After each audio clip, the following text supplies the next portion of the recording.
Assalamualaikum warahmatullahi wabarakatuh. Selamat pagi Mams.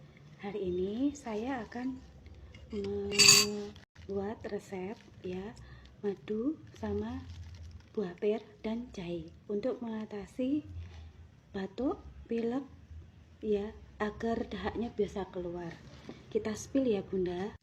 Buah pir dan jahe dicuci, kemudian dikupas, kemudian jahe diiris tipis-tipis, buah pir dibelah, kemudian dilubangi.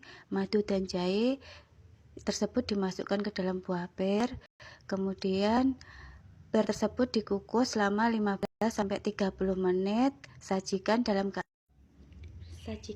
keadaan hangat.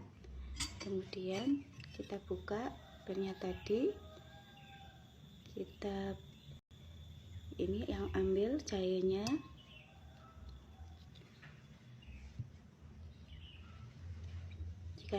jika ada airnya masukkan dalam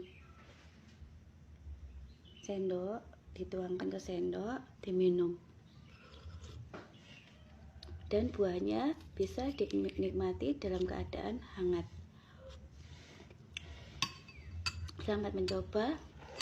Terima kasih. Salam sehat.